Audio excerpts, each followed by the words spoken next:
Good afternoon, welcome to the UK Column News. It is Tuesday the 24th of March 2015 and it's just gone 1 o'clock. Myself, Louise Collins, Brian Gerrish and Nick are here in Plymouth. And joining us today we have Kevin Edwards from the Bonnie Lewis case. So we'll be speaking to Kevin very soon. It's a lovely day, spring is here. Spring is here, so we've got lots of, what are those little yellow flowers called? Primroses. Primroses. Primroses. It's Devon in England, so the sun is shining. We had a little bit of rain earlier on, but it's now blue sky, very nice. All of the little primroses out in the lanes, looks wonderful. So we're not going to go anywhere else. We're just going to stick with the Plymouth weather today because it's wonderful. And head down the beach. Yeah. Well, we're just bring on screen just to as an introduction for Kevin. Kevin, of course, has been working with Justice for Linda Lewis case. This is a classic child stealing case that took place in Neathport Talbot, South Wales. We'll bring Kevin in as we work through the news, and then he's going to have a set slot to tell us what's been happening with the Bonnie case. So I'll just say good morning to you, Kevin. Are you there? I'm here, Brian. How are you doing? Hi, Louise. Hi, Kevin. Excellent. Good to have you back. Thank you. Okay. Over to you. This is over to you, this one. So it is. Well, there we are. This is an interesting report from New Zealand, which is simply saying that we've got one of the local radio stations starting to pick up on what the BBC has been doing. And of course, the story that the BBC was essentially penalising members of staff who stepped forward to talk about the child abuse issue. And I thought there was a certain irony here that we've got Theresa May bringing in a New Zealand judge in order to lead the investigation into child abuse in UK. Remember, Louise has told us that judge claimed that she wasn't establishment. In fact, she didn't even know what the establishment was, which is surprising because she was married into the establishment at one stage. Hang around with Charles and Camilla. But Theresa May said, we can trust her. Well, can we? So what has been happening on the child abuse front, Louise? Okay, well, all I could find regarding the BBC, there was some things coming up about DJ Neil Fox, which we're going to be covering, but the only other story the BBC were holding on to was a historical case that focused on two Labour MPs, Leo Abbs and Speaker George Thomas.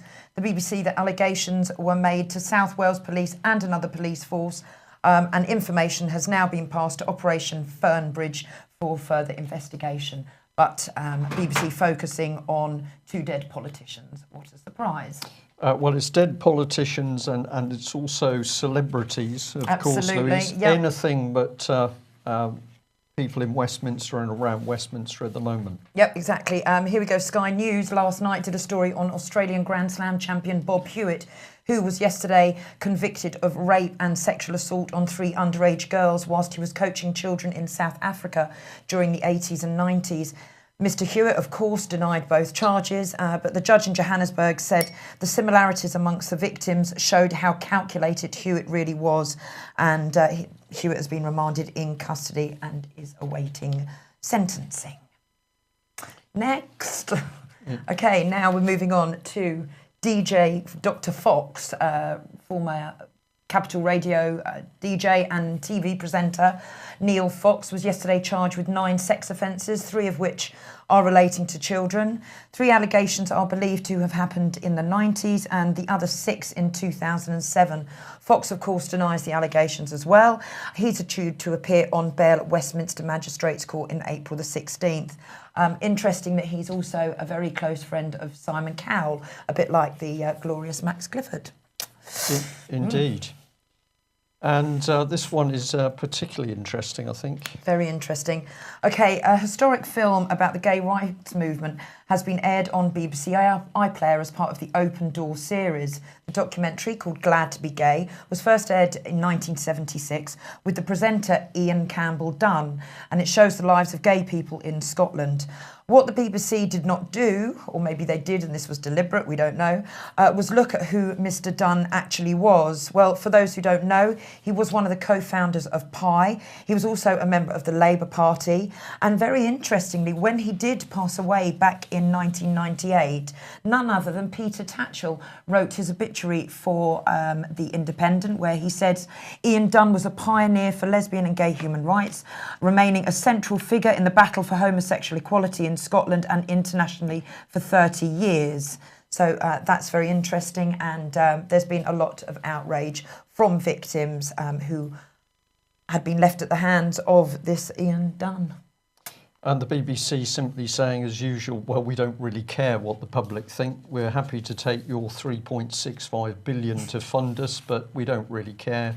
And if we want to promote this sort of thing, we can. And of course, with a royal charter, they're backed by this little team. Indeed. So this story was picked up by The Independent. It's come from the Sunday Mirror, where an ex-police officer has spoken out about members of the royal family being part of a paedophile ring back in the 80s. But this case was shut down for national security reasons. Apparently, the child abuse investigation was surrounded a royal member and an MP, but the Crown Prosecution Service said to follow it up would not be in the public interest, and it could destabilise the country. That's great, isn't it? So that's okay. The paedophiles can walk around, they can abuse children. If it's a member of the royal family, we can't touch them because it might upset the country. Or a politician or a member of the establishment, of course, because we should just simply do as these people tell us, and we shouldn't really worry about what their morality is. Exactly. On that note, Kevin, it seems a good place to bring you in. Would you like to make any comment about the slides we've just covered? Well, what's interesting from a South Wales point of view is, Brian, is that Leo Apsey, former MP, the Labour MP, who's now he's obviously dead. As all paedophiles are coming out seem to be dead, there's been rumours in South Wales for many, many years about his links with paedophilia. So absolutely no surprise that that's actually hit the mainstream press. And as regards Linda Lewis's case, if my memory serves me correctly, Leo Apsey actually is a founder of a bunch of solicitors based in Cardiff called Leo Apsey and Cohen, who Linda was recommended to have legal representation from them in 1998. Now, I believe that Linda did go to this firm, but kind of picked up very, very quickly indeed that this firm were not going to act in the best interests of herself and her child, and dumped them pretty quickly. So it just goes to show how the whole system is controlled with the right people for their side in the right places at the right time. Absolutely. Kevin, absolutely. What can we say almost on this? It's becoming ever more obvious that there is this common purpose. That is one description. It's a collaboration between very powerful people in high places to make sure that these paedophile rings stay operating. They clearly don't want to destroy them. They want them to be operating. We've said time and again, the reason for this is so that they can blackmail people and control them politically or in their professional capacity. At this stage, we'll bring up the subject of Melanie Shaw. So Melanie, who we've reported on many times, the brave whistleblower, child abuse victim and whistleblower that spoke out about children being abused, and she claims being murdered at the Beechwood Children's Home in Nottingham. Of course, she's still locked up in prison. Why is she there? There can only be one reason, because she's been telling the truth, and the truth leads to very senior people in the Nottingham area. We need to make sure that Melanie knows that there's still support out in the public for her. On Sunday, the 5th of April, starting at 12 o'clock, there'll be a meeting in Cathedral Square, Peterborough, and that's part of the Justice for Melanie Shaw campaign. What a state of affairs in Britain, 2015, when you've gone through a life of abuse. I'm sure Melanie won't mind me saying live on air, her first memory is of being raped over the kitchen table, probably at an age of about 4. And from telling the truth about what has happened to her and the subsequent abuse in care, she is then fitted up in a British court and put in prison. It's disgusting, it's disgraceful. And of course, it shows the true state of Britain at the moment. I noticed that Theresa May is calling for people to come forward and go to the police with regards to child abuse. They want to, but it seems that people who are going to report paedophilia and child abuse just end up them being the ones put in prison. So what does this mean for victims? You know, Well, are they really going to see justice, or can they just expect to end up, if they do report it, or parents are concerned as well, you know, they come in, they take the kids and away they go?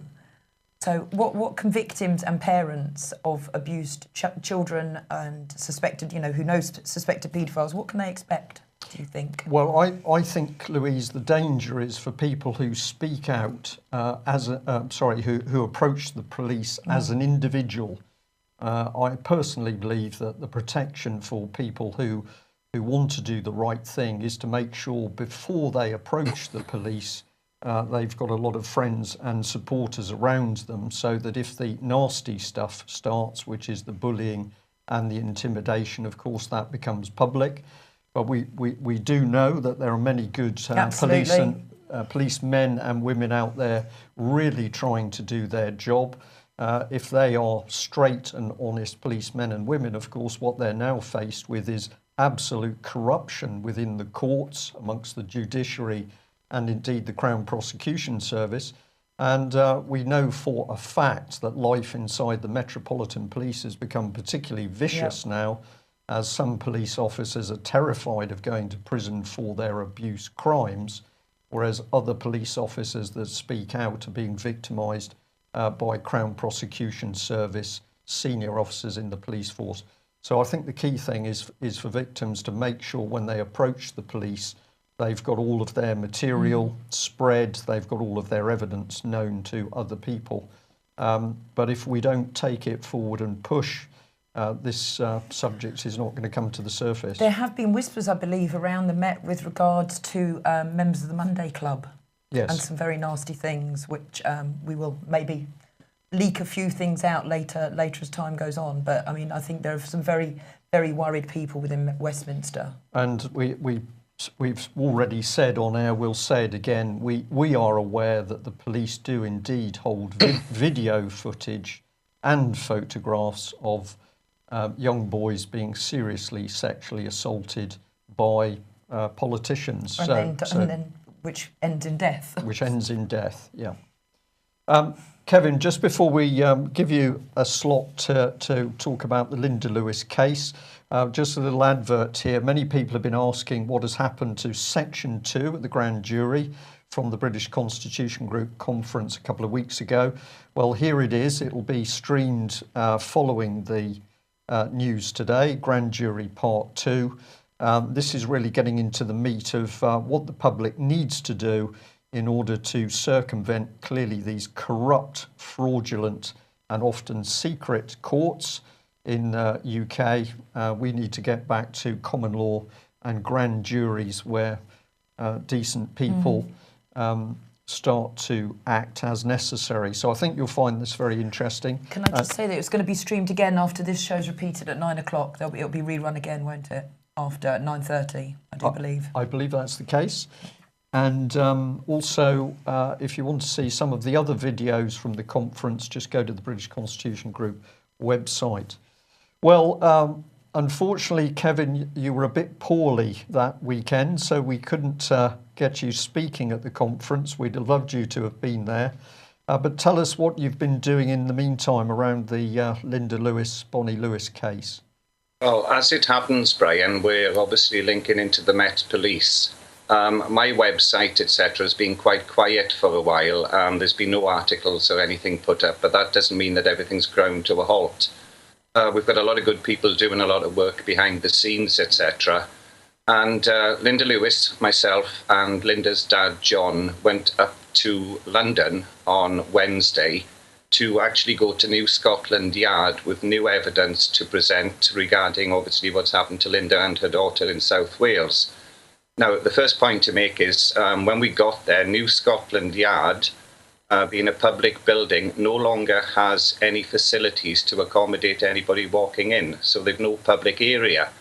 So again, we spoke to a policeman, very nice, very sympathetic. who directed us off to a nearby police station in Belgravia, which was on Buckingham Palace Road.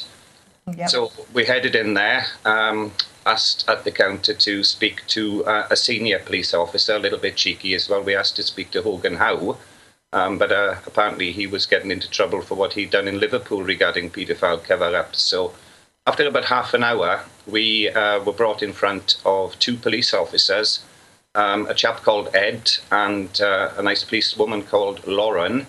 Ed has 16 years service with the Met, and briefly we presented the evidence to him, recapped it, and he realised exactly where we were coming from, that what had happened to Linda and her daughter, especially in America, was kidnapping. There was no doubt about it. There was involvement, there was corruption.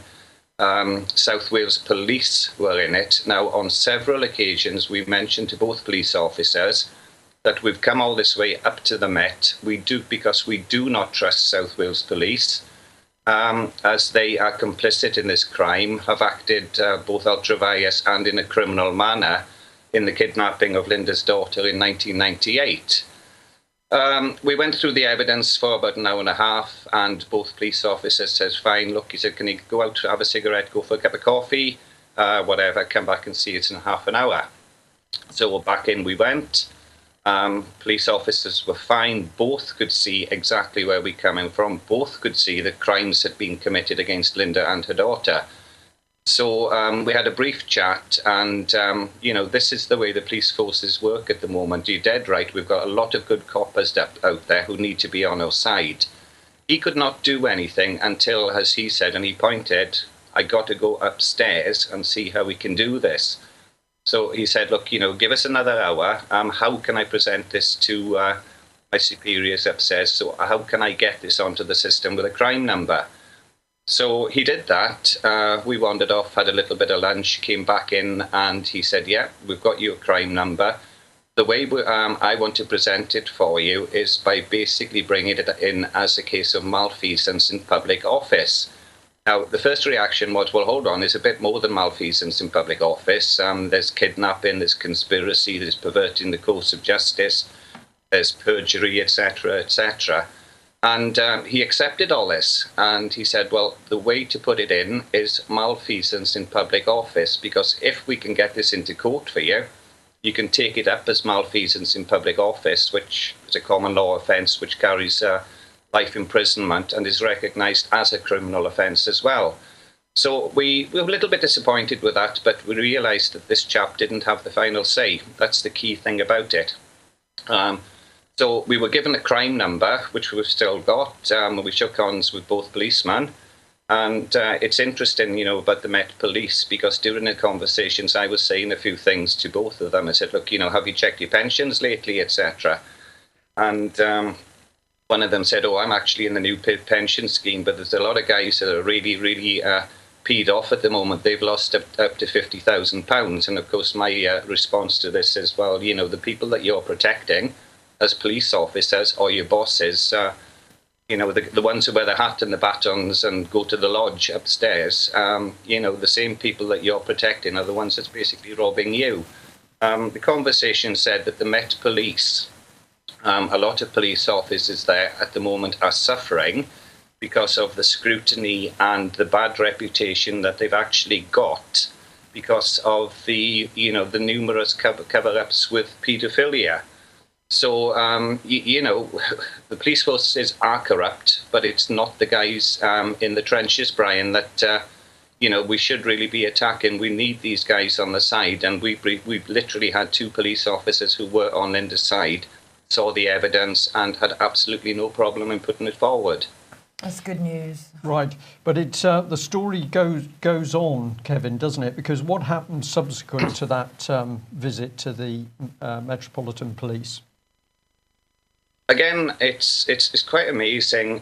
We got the crime number. This was Wednesday. On the card, it says that the Metropolitan Police will be investigating, and we can expect an officer to get back in contact with us. I think it was within 5 working days. So, we obviously all came back down the road and had a chat about it, and it's a result.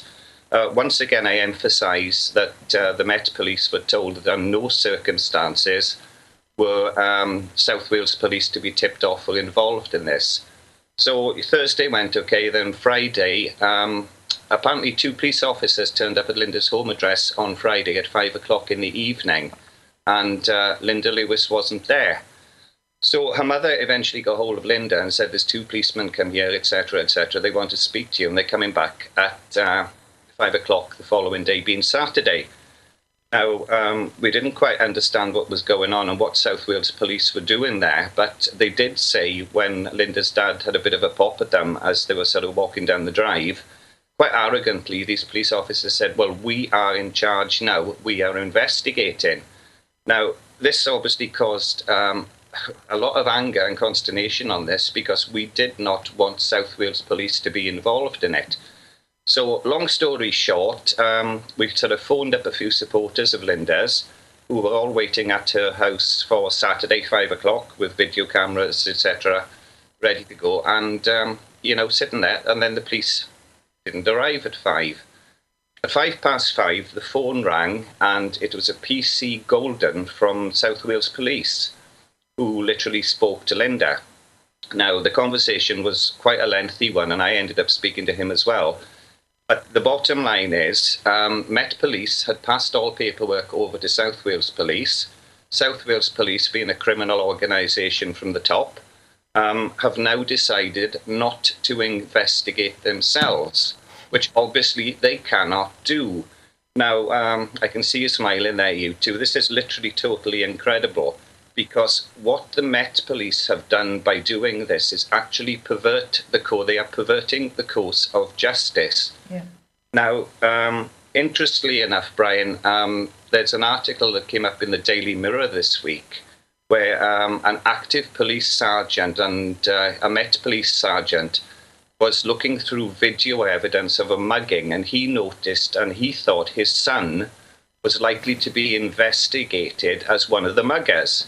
So he went off and told his son, you better watch out what you do. And apparently he told him what clothes he was videoed in.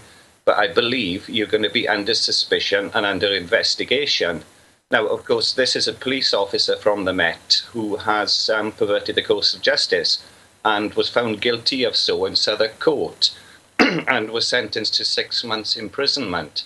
So the point I'm making here is, guys, that somebody in the Met Police, based on the precedence of this sergeant from the Met, is guilty of perverting the course of justice by handing evidence and, tipping off South Wales Police that they were likely to be investigated. And of course, who guards the guardians?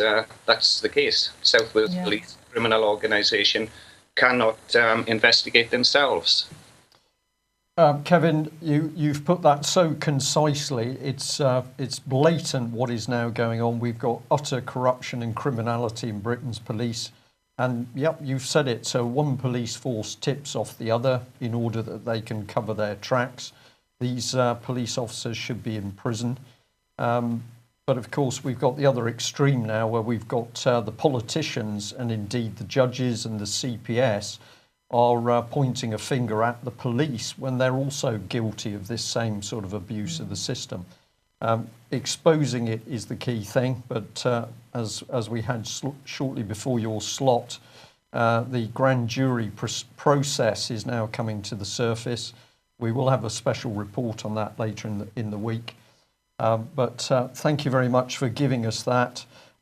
Just think what the situation is in Scotland now, where Scotland's 8 police forces have been amalgamated into one unit, Police Scotland. They can do as they please. There is no independent investigation. Hey, Brian, if it's okay before you wind up, I think it's vitally important that I pass this on. During the conversation with PC Golden on Saturday, I was sitting next to Linda. She was talking to him. And nobody has known this before. And this raises another serious criminal point. That Linda was telling him exactly what had happened, how he couldn't have got involved, etc. And, how the evidence proved that there's a criminal conspiracy between the Welsh Assembly Government, South Wales Police and Neath Talbot Council. And she just said, which is perfectly true, she said, well, if I'd done something wrong, why was I never arrested for any of this? Because the fake suicide letter obviously said that Linda was going to kill herself and her daughter, a fraudulent letter invented by the Welsh Assembly government. And quite remarkably, PC Golden came back and he said, well, you were arrested, Miss Lewis. You were arrested in December 1998. And she said, what? She said, I was arrested in December 1998. Now, at this time, Linda went a bit white.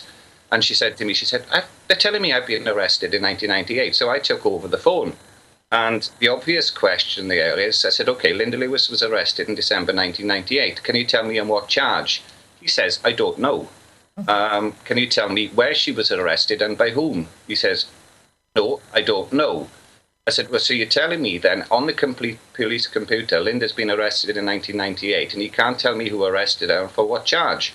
And he said, oh, it must have been something that's been transferred off our own system.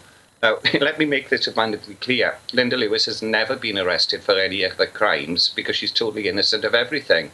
But where they have actually let themselves down and blown this further apart is, why would they arrest Linda Lewis anyway in December 1998?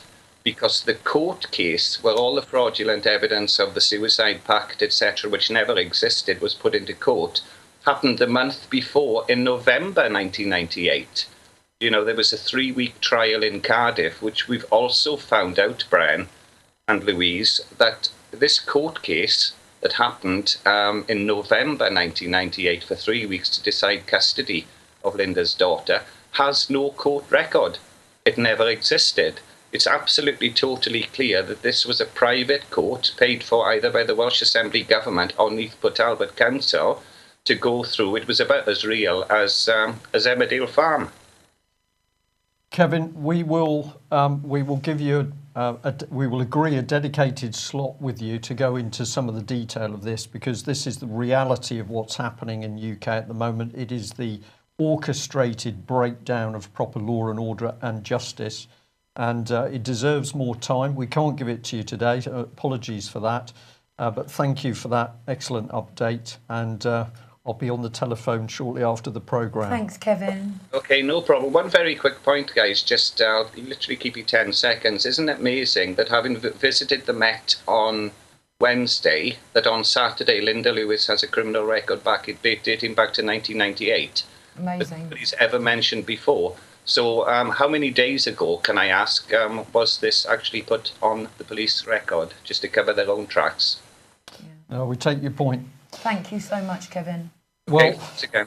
Thank you. Well, we watched the breakdown of law and order in this country. Let's let's return to defence. And we showed this slide yesterday. Huge American aircraft carrier, the USS Roosevelt, 100,000 tons of functioning aircraft carrier.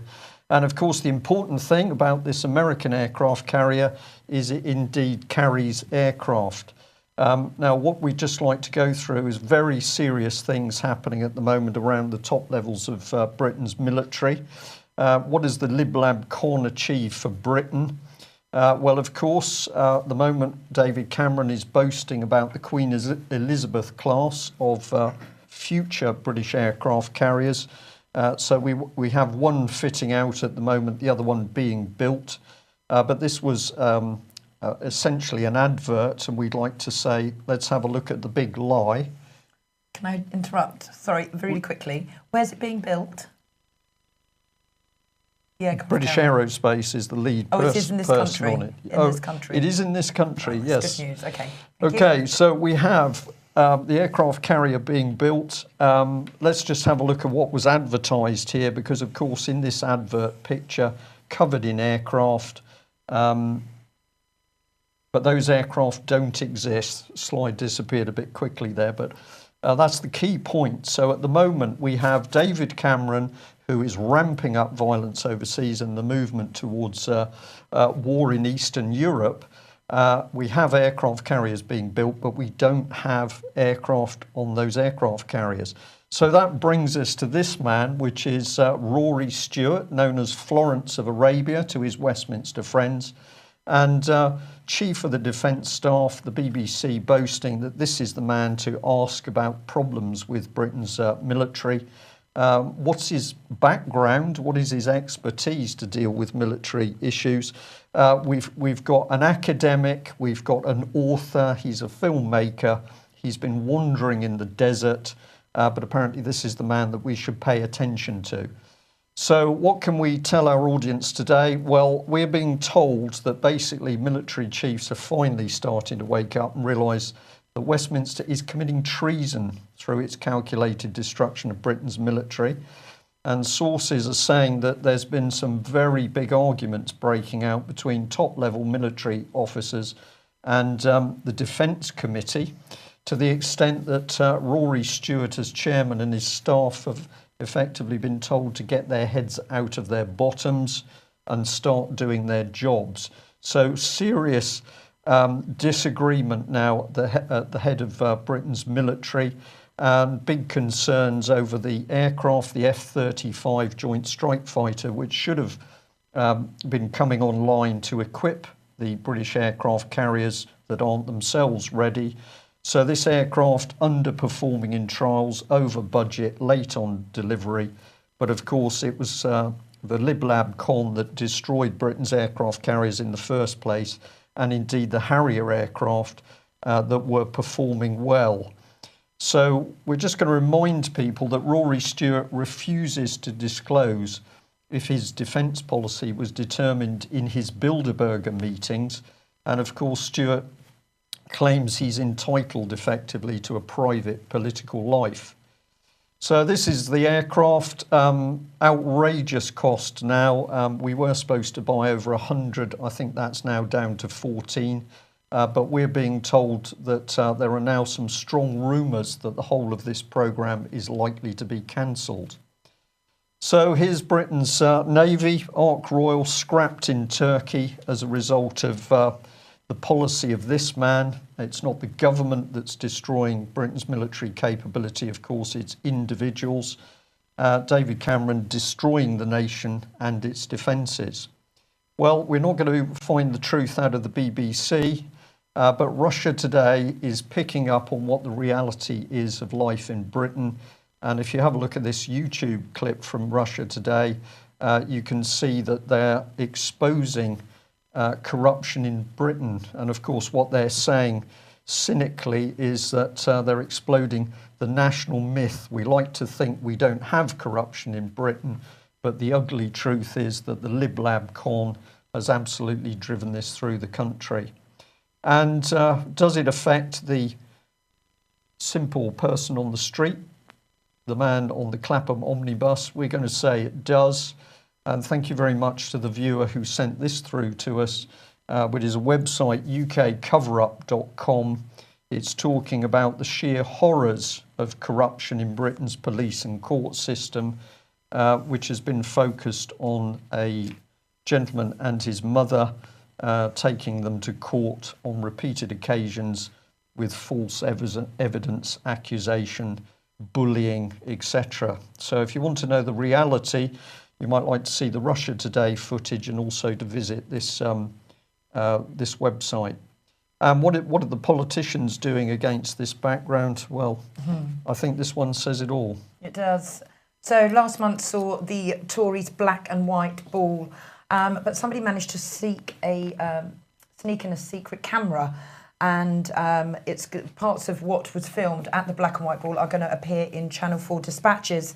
The first sting was on Hugo Swire, who claimed hard-up families whose benefits had been cut could afford $60,000 on auction prizes, and that generous expenses allowed MPs to drive top cars out of the reach of the normal taxpayer.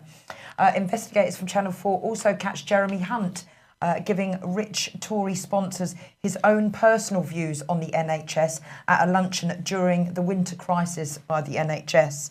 So I just want to pick up on a couple of things that Mr. Squire said. It's quite naff to have Bentleys and Rolls-Royce and Ferraris because anybody could just have them. And while encouraging one bidder to raise an offer, he said, 60,000.